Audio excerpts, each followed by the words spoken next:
Bom dia, graça e paz, mais um dia aí na presença do Senhor, para aprendermos juntos o que Deus tem pra gente hoje.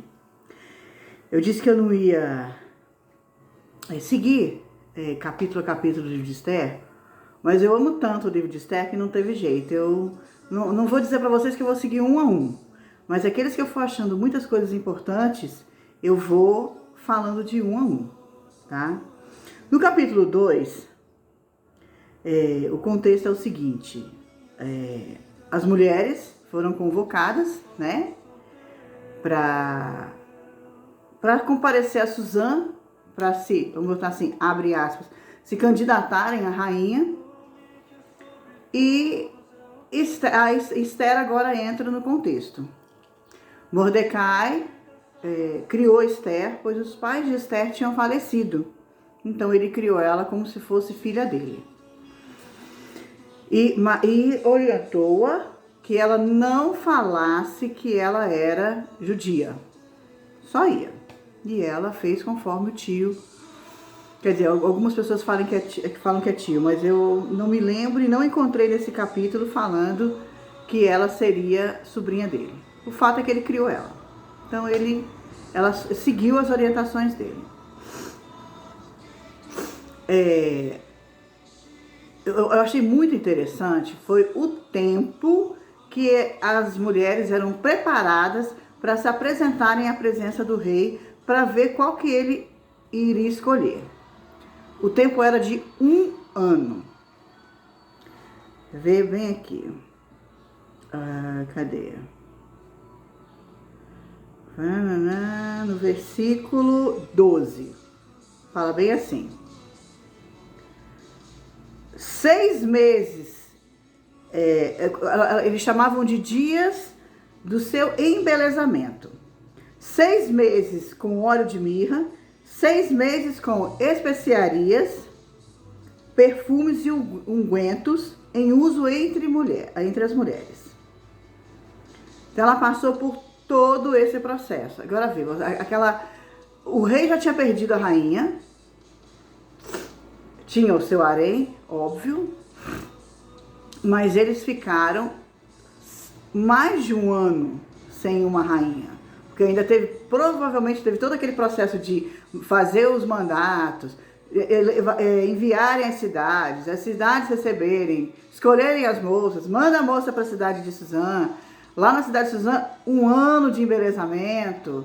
Então, o processo não foi rápido do jeito que a gente olha às vezes na Bíblia. Pelo menos eu sempre tive como é que fala?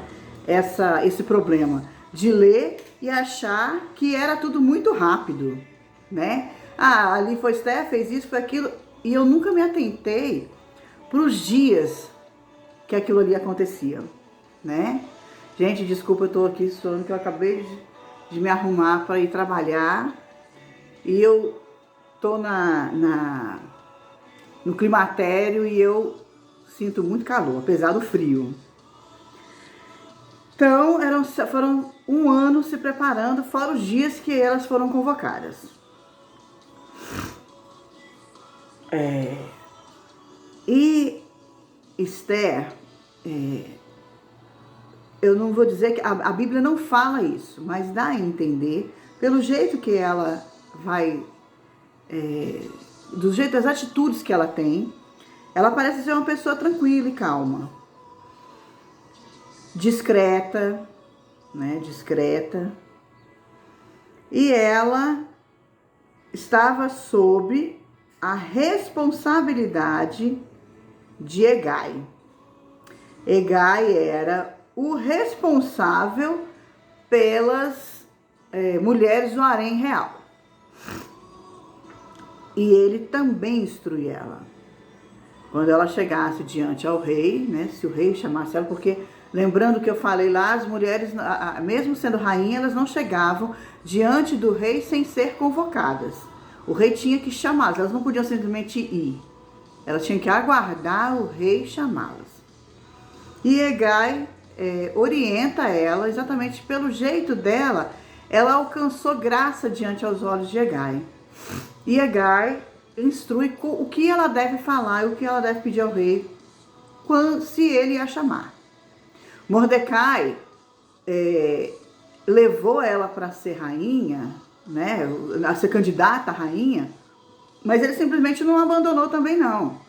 Ele foi e todos os dias ele estava lá no átrio da Casa das Mulheres para saber de Hegai como que estava a filha que ele criou. E é filha porque filha, a gente costuma dizer que filha não é o de sangue, aquele pai e mãe é aquele que cria. Filha é a mesma coisa, quem criou foi Mordecai, então a filha dele. E aí eu faço um adendo aqui. Pais, nossos filhos têm sonhos. Cabe a nós ajudá-los nos sonhos, se não forem sonhos que não estejam dentro do propósito do Senhor. Mas sonhos que são do propósito do Senhor e que não ferem nada das Escrituras, nós como pais devemos apoiar os nossos filhos, estar junto com eles. E não simplesmente virar e falar, vai, se vira, some. Não, mas ver o que a gente pode fazer para ajudar, estar ali acompanhando os nossos filhos, estar junto com os nossos filhos. E não importa a idade que eles tenham. Aqui não fala a idade de Esther. A gente sabe que antigamente as mulheres casavam-se muito cedo, digamos por volta de 15, 16 anos, mas elas já eram consideradas mulheres. Então, elas eram tratadas como mulheres, não como adolescente, como hoje a gente trata, não é criança, é adolescente, não, elas eram mulheres. Então se passou mais de um ano no embelezamento e ainda teve os dias, o tempo da convocação.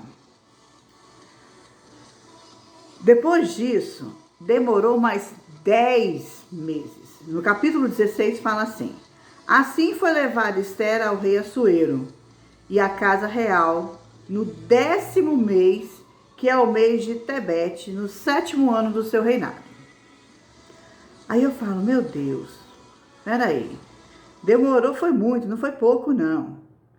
Porque ele estava lá no 3º ano, quando houve a questão da Vasti. E aí foi levado todo o decreto para todos os lugares, né, onde ele era o rei. E aqui a gente está no 7º ano. Então vejam só. Só aí já se foram 4 anos. 4 anos. Mais 10 meses. Então você vê que o processo, olha o tempo que ela demorou para chegar à presença do rei, sem saber se ela ia ou não ser aprovada pelo rei. Mas ela foi. O importante é isso, ela foi, ela não parou no meio do processo, ela perseverou. No versículo 17 fala assim, o rei amou a Esther mais do que todas as mulheres, e ela alcançou perante a ele favor e benevolência mais do que todas as virgens. O rei pôs-lhe na cabeça a coroa real e a fez rainha em lugar de Vasti. E aí eu fiquei pensando, quantas vezes nós acreditamos ou queremos algo, temos um objetivo, temos uns sonhos, nossos sonhos, mas eles demoram tanto a acontecer que a gente vai desistindo no meio do caminho. Eu mesmo tô tendo que aprender muito sobre perseverança. O pessoal costuma brincar comigo e falar, não, você é muito forte, você é isso, você é aquilo. Mas eu descobri nessa caminhada que eu não sou muito perseverante. Se uma coisa é muito difícil, eu largo ela de mão. E eu tô tendo que aprender a perseverar, a permanecer no caminho do Senhor, a perseverar quando vem as tribulações, a perseverar quando eu creio que um sonho é de Deus, mas ele demora mais do que eu gostaria que ele demorasse. Esther, se a gente colocar aquela, vamos fazer de conta, é um faz de conta, porque não diz a Bíblia isso, que ela foi uma das primeiras a serem convocadas, que ela já foi logo na cidade de Suzã. Ela esperou 4 anos e 10 meses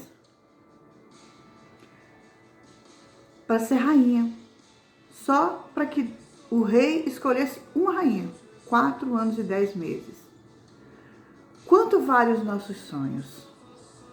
Quanto tempo vale os nossos sonhos? O nosso reino, como eu falei da outra vez, o nosso reino não é daqui. Nós somos peregrinos. E nós vamos encontrar Jesus. mas às vezes a caminhada está tão difícil e a gente às vezes quer parar no meio do caminho, ou muitos de nós paramos no meio do caminho e ali a gente fica. Qual é o valor do seu sonho? Qual é o valor da sua salvação?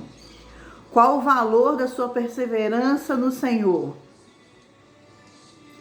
No final de tudo, como ele diz, o rei pôs-lhe na cabeça a coroa real e a fez rainha no lugar de Vasti.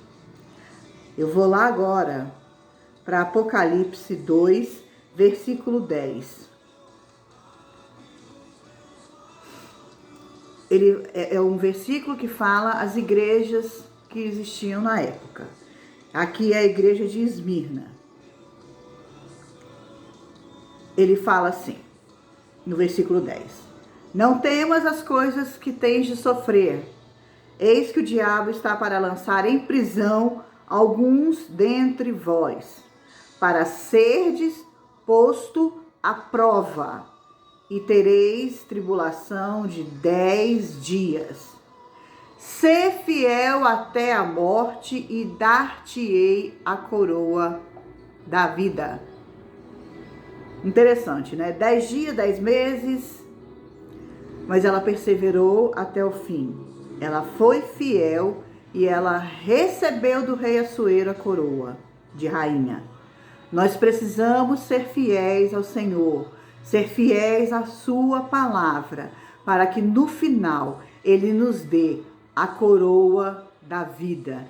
Essa é a nossa maior alegria, é estar junto ao Senhor e receber dele a coroa da vida. Que nós tenhamos um bom dia, que nós possamos refletir nessa palavra, que possamos mudar o que precisa ser mudado, que possamos aprender a ter perseverança e que no final nós recebamos das mãos do nosso Deus a coroa da vida. Que Deus nos abençoe em nome de Jesus. Amém.